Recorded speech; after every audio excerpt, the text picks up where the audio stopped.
एक महिला अपने पति की मौत के बाद अपने ही देवर के घर में रहना शुरू करती है और उसके 3 बच्चे हैं, 2 बेटियां और 1 बेटा। दोनों बेटियों की शादी हो गई है और बेटा विदेश में रहता है, जिसके कारण वो अपने देवर के बच्चों को ही अपने बच्चे मानती है। अपने सगे बच्चों से भी ज़्यादा वो अपने देवर के बच्चों से लगाव रखती है। लेकिन जब हम किसी को अपना मानते हैं तो उस पर हक जताने लगते हैं। ऐसे ही इस महिला ने अपने देवर के बेटे को सत्संग में जाने से रोक लगाई, जिस पर उस बेटे ने उस माँ के साथ ऐसा कुछ किया। हर कोई हैरान है और जिसने भी ये बात सुनी उनके रोंगटे खड़े हो गए। आदाब, नमस्कार, सत श्री अकाल। आज की जो सच्ची घटना मैं आपको सुनाने जा रही हूँ, ये घटना है राजस्थान के जयपुर की। यहाँ पर एक महिला जिसका नाम सरोज है, उम्र उसकी 60 वर्ष है, जो अपने देवर बद्री प्रसाद के यहाँ पर रहती है। सरोज के पति की मौत 1995 में हो गई थी, जिसके बाद उसने बहुत मेहनत करके अपनी 2 बेटियों की शादी करी। उसकी छोटी बेटी मोनिका जो अजमेर में है और दूसरी बेटी पूजा जो बीकानेर में है। उसका एक बेटा है अमित जो कनाडा में रहता है। सरोज बद्रीनाथ के दोनों बच्चों का पालन पोषण करती है, जिसमें अनुज और शिवी 2 बच्चे हैं। अनुज सत्संग के मामलों में सबसे ज़्यादा आगे रहने वाला इंसान है, जो भक्ति में लगा रहता है। एक दिन ऐसा होता है कि बद्रीनाथ और शिवी अनुज का रिश्ता देखने के लिए इंदौर जाते हैं और इंदौर जाने के बाद वो वहाँ पर उसके लिए लड़की देखते हैं। और इधर अनुज अपनी ताई से सत्संग में जाने के लिए बात करता है। वो कहता है सरोज से कि माँ उसे दिल्ली जाना है, लेकिन सरोज देवी उस समय रसोई में खाना बना रही थी। खाना बनाते हुए वो उसे मना कर देती है, क्योंकि वो उस पर अपना हक समझती है और वो उसे अकेले जाने नहीं देती। जब अनुज ताई की बात सुनता है तो उसे बहुत ही ज़्यादा गुस्सा आता है और वो उस गुस्से पर काबू नहीं कर पाता। वो दौड़कर दूसरे कमरे में जाता है और वहाँ से एक हथौड़ा लेके आता है और हथौड़ा लाकर अपनी ताई के सिर पर काफ़ी ज़्यादा वार कर देता है। जैसे ही वो उसके सर पर वार करता है, उसकी ताई वहीं पर दम तोड़ देती है, क्योंकि जो सरोज देवी है उसे कैंसर है। अनुज एक दिन पहले ही अपनी ताई सरोज को कीमोथेरेपी दिलवाकर लाया था, जिसके चलते वो काफ़ी ज़्यादा परेशान थी और वो काफ़ी ज़्यादा कमज़ोर भी थी। अनुज जब ताई को हथौड़े से मार देता है तो उसके बाद वो काफ़ी ज़्यादा परेशान हो जाता है और सोचता है कि अब वो लाश को कहाँ पर ठिकाने लगाए। उसके दिमाग में श्रद्धा मर्डर केस सामने आता है और वो उसी की तर्ज पर उसकी लाश को ठिकाने लगाने की सोचता है। फिर वो अपनी ताई की लाश को घसीटते हुए बाथरूम तक लेकर जाता है और बाथरूम में ले जाने के बाद ताई के हाथ से ही बना हुआ खाना उसी की लाश के पास बैठकर खाता है और काफ़ी ज़्यादा रोता है। जब वो वहाँ पर खाना खा रहा होता है तो वो ये सोचता है कि अब इस लाश को ठिकाने कैसे लगाऊं। वो रसोई से दौड़कर एक चाकू लेकर आता है, लेकिन उस चाकू से वो अपनी ताई की लाश के टुकड़े नहीं कर पाता, क्योंकि हड्डियों को काटने में अनुज को काफ़ी ज़्यादा परेशानी होती है। फिर वो अपने कपड़े बदलता है और पास की ही दुकान पर टाइल काटने वाला कटर लेने जाता है वो 1500 रुपये देकर वहां से कटर खरीद कर लाता है।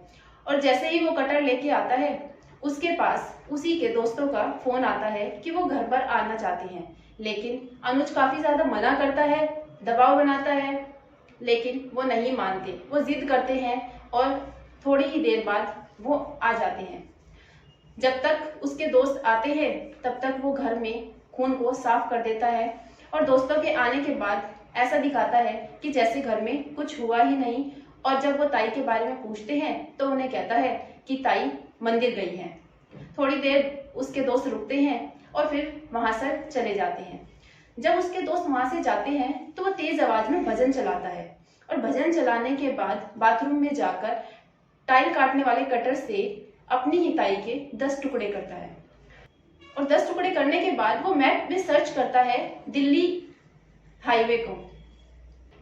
और जब वो मैप में रास्ता देखता है, उसके बाद वो जो टुकड़े किए थे उनको पॉलीथीन में भरकर एक सूटकेस में भरता है और जो छोटे टुकड़े थे उनको एक बाल्टी में भरता है और उसको पॉलीथीन से कवर कर देता है। फिर वो अपनी कार निकालता है और कार में सूटकेस और बाल्टी रखकर वो उन टुकड़ों को शाम 4 बजे उनको फेंकने के लिए निकल जाता है। जब वो दिल्ली के आसपास के जो जंगल है वहां पर उन शवों को मट्टी खोदकर दबाता चला जाता है। उन शवों को, उन टुकड़ों को जैसे वो दबाता जा रहा था, उनकी दूरी ज्यादा नहीं 300 मीटर बीच बीच में ऐसे ही चलती रही। वो 10 टुकड़ों को ऐसे ही ठिकाने लगा देता है। टुकड़ों को ठिकाने लगाने के बाद वो घर आता है और जो खून के धब्बे बचे हुए थे उनको भी साफ करता है, लेकिन फिर भी कुछ धब्बे रह जाते हैं। फिर वो मोहल्ले में जाता है और पड़ोसियों से कहता है कि उसकी ताई 2 या 3 बजे के बीच में मंदिर गई थी, जो अभी तक लौटी नहीं है। मोहल्ले पड़ोस के लोग उसके साथ ताई को ढूंढने की कोशिश करते हैं, लेकिन ताई कहीं भी नहीं मिलती।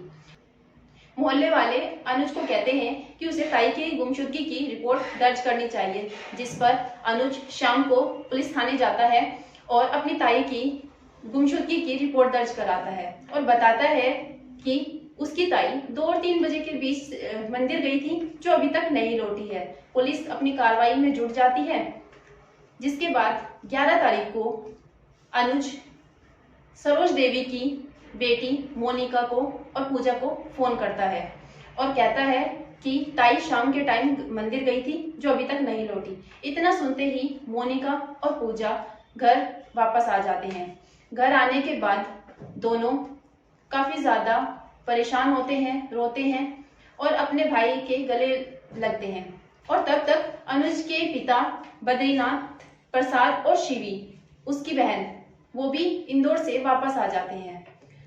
शिवी अपने पिता से कहती है कि उसे अनुज की हरकतें कुछ सही नहीं लग रही, उसे उसका बर्ताव थोड़ा सा बदला हुआ लग रहा है, जिस पर बद्रीनाथ गौर नहीं करते। 13 तारीख को जब मोनिका अचानक से अनुज को खून के धब्बे साफ करते हुए देखती है तो वो परेशान होती है और उससे पूछती है कि खून के धब्बे कैसे हैं। तो जिस पर अनुज कहता है कि मुझे नक्सीर छूट गई थी, जिसके कारण ये खून के धब्बे लग गए हैं। लेकिन मोनिका के मन में इस बात का शक पैदा हो जाता है, जिसका अंदाजा अनुज को भी लगता है और अनुज शाम को ही पेट का इलाज कराने की बात करता है और हरिद्वार निकल जाता है। लोगों को जब ये शक हुआ कि अनुज यहाँ से अभी चला गया है तो वो अपनी बहन और अपने चाचा को बताती है और पुलिस में उसकी रिपोर्ट दर्ज कराती है कि उसे अपने ही भाई पर शक है कि उसी ने अपनी ताई के साथ कुछ गलत किया है। पुलिस अपनी कार्रवाई में जुटती है और अनुज के आने का इंतजार करती है। जब अनुज हरिद्वार से वापस आता है 16 तारीख में, तो पुलिस उसे धर दबोचती है। अनुज हंसते हुए पुलिस को बताता है कि उसकी ताई उसे दिल्ली जाने से मना कर रही थी, जिस पर उसे काफी ज्यादा गुस्सा आता है और वो अपनी ताई के सर पर हथौड़े से वार कर देता है, जिससे ताई की मौत वहीं पर हो जाती है और वो अलग अलग जगह अपनी ताई के टुकड़ों को ठिकाने पर लगाता है। जब पुलिस ये बात सुनती है तो वो उससे काफ़ी ज़्यादा सख्ती से पूछती है और पता लगाती है कि उसने वो टुकड़े कहाँ पर दफनाए हैं। जब अनुज को साथ में लेकर जाती है और वो सारे टुकड़े एक एक करके पुलिस बरामद करती है। पुलिस को अनुज के पिता बद्रीनाथ बताते हैं कि अनुज पहले भी अपनी आत्महत्या करने की कोशिश कर चुका है और वो काफ़ी ज़्यादा गुस्सा हो जाता है और वो अकेला रहना पसंद करता है, जिस पर पुलिस अनुज को एक साइको किलर का नाम देती है और उसे अभी गिरफ्तार कर लिया गया है। जेल में भी अनुज के ऊपर सीसीटीवी कैमरे लगाए गए हैं ताकि हरकतों पर नज़र रखी जा सके और उसके लिए एक गार्ड भी रखा गया है। दोस्तों, इस पूरे घटनाक्रम को सुनाने का उद्देश्य आपको परेशान करना नहीं है, आपको दुखी करना नहीं है, बल्कि आपको जागरूक करना है, सचेत करना है। जय हिंद, जय भारत।